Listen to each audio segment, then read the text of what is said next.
साथियों, आज word of mouth पे मैं चर्चा करूंगा आपसे। वर्ड ऑफ माउथ क्या है? वर्ड ऑफ माउथ विशेषकर किसी भी प्रोडक्ट का जब ग्राहकों के बीच चर्चा का विषय बन जाए तो उसे वर्ड ऑफ माउथ बोलते हैं। ग्राहक जब परिचर्चा करने लगे, देखिए मानिए कि निर्भय की एक कंपनी है। निर्भय के पास इतना पूंजी नहीं है कि वह विशेष रूप से प्रचार प्रसार अपने प्रोडक्ट के लिए कर सके, अपने ब्रांड के लिए कर सके। तो क्या करेगा? सबसे पहले जोड़ देगा निर्भय वो किस चीज पे? क्वालिटी पे। जब क्वालिटी बेहतर होगा, माने प्रोडक्ट की गुणवत्ता बेहतर होगी, तो जो भी ग्राहक एक बार उसको यूज करेगा तो बार बार यूज करेगा, खुद भी यूज करेगा, अपने पड़ोसी को बोलेगा, अपने फ्रेंड को बोलेगा, अपने रिलेटिव को बोलेगा, इस चीज को यूज करो।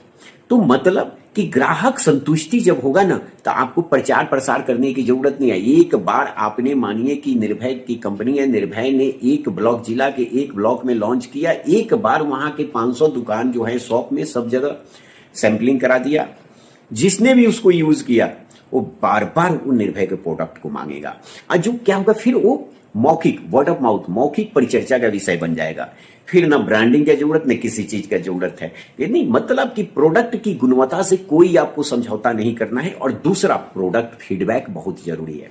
हमने प्रोडक्ट मार्केट में डाल दिया, लेकिन अब फीडबैक नहीं लिए। अब फीडबैक मिला तो उस पर कोई कार्रवाई नहीं की है, फाइल में दबा दिए। तो ध्यान रखना कि सबसे जरूरी है ग्राहक की संतुष्टि और उसका फीडबैक। जब ये दो चीज आपका मजबूत रहेगा तो तीसरा तो सपोर्ट करने के लिए है, उसका क्या जरूरत है? प्रोडक्ट की गुणवत्ता। वो जो हमारा मूल्य जो आधार होगा वो है हमारे प्रोडक्ट की गुणवत्ता। हम गुणवत्ता से, प्रोडक्ट की अपनी गुणवत्ता से कोई समझौता नहीं करेंगे। हमारी प्रोडक्ट की गुणवत्ता अपने आप ग्राहकों के बीच में परिचर्चा का विषय बन जाएगा। फिर हम ग्राहक फीडबैक हमेशा लेते रहेंगे। जब ग्राहक फीडबैक बहुत जरूरी है। ग्राहक फीडबैक के बीच ईगो नहीं आना चाहिए। अरे मैं तो सही हूं, मैं बहुत अच्छा चीज बनाता हूं। अरे उनको कुछ पता ही नहीं, उनको क्या पता है?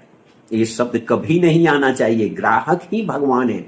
जो ग्राहक फीडबैक है उसी पे हमें काम करना है। हमारा पसंद नापसंद क्या है उसको उठाकर एक टोकरी में, एक डस्टबिन में डाल देना है। हमें, हमारा यूजर कौन है? एंड ऑफ यूजर, ग्राहक। जो ग्राहक हमारा है, हमें उसी के लिए प्रोडक्ट बनाना है। तो जी हाँ, तो क्या? Word of mouth. हमारे प्रोडक्ट को तेजी से प्रसारित कौन करेगा? वर्ड ऑफ माउथ, ग्राहक। तो इसीलिए जोड़ हमें प्रोडक्ट की गुणवत्ता पर देना है, ग्राहक की भावना पे ध्यान देना है, ग्राहक के फीडबैक को ध्यान देना है, ग्राहक की संतुष्टि को ध्यान देना है और अपनी जुबान को कंट्रोल रखना है। कम से कम हमें बोलना है, ज्यादा से ज्यादा ग्राहक की हमें सुनना है, ग्राहक को हमें कम समझाना है, उनकी समझ को आत्मसात ज्यादा करना है, उनके सुझाव पे हमें काम करना है।